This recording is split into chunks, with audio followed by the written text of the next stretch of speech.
السلام عليكم ورحمة الله تعالى وبركاته وإذن سلامة دمان أصحابتا ميل كستو أدجوكتان وأنيغو عبد الله يونس حسن أو إذن له جمعة مبارك جمعة كريم إن مانتا waxaan idin wadaa sidee ula sheekeysan karaa qof WhatsApp-ka anigoo lambarkiisa safgareysan. Waxaan rabaa inaan ula sheekeysto qof lambarkiisa ii safgareysnayn inaan WhatsApp-ka kala sheekeysto. Waad ogtihiin qof markaa rabto inaa WhatsApp-ka aad kala sheekeysatid ugu horreyn waa in lambarkiisa aad safgareysataa.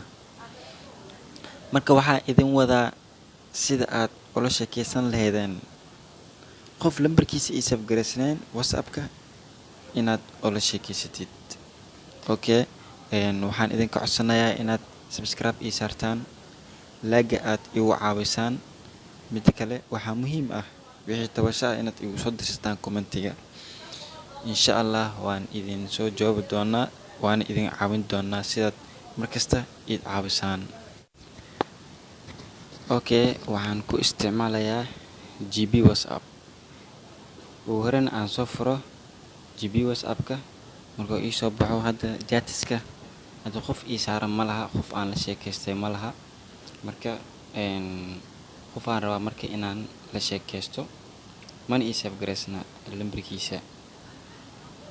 Marka waxaad sameynaysaa ugu horreyn waxaad imaanaysaa saddexdan dhibco.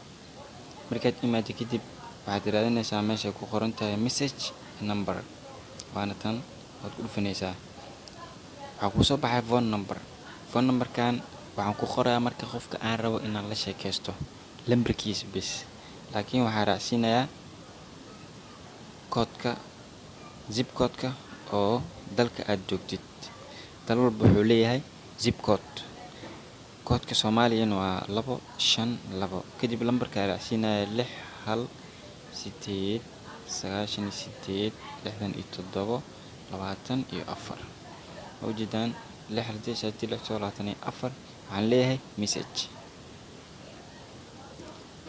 Ujeedaan waxaa ii soo baxay qofka aan rabo inaan la sheekeysto. Isla markii marka fariinta hore aan ugu dirayaa assalaamu calaykum. Waa kan qofka sawira u saaran. Qofka qof hadda fadhiyo ama khadka isticmaalaya ma aha, wuu ka maqan yahay, balse wuxuu arki doonaa marka uu furto. Asxaabta aad iyo aad ay u mahadsantihiin. Waxaan idin leeyahay jimco wanaagsan.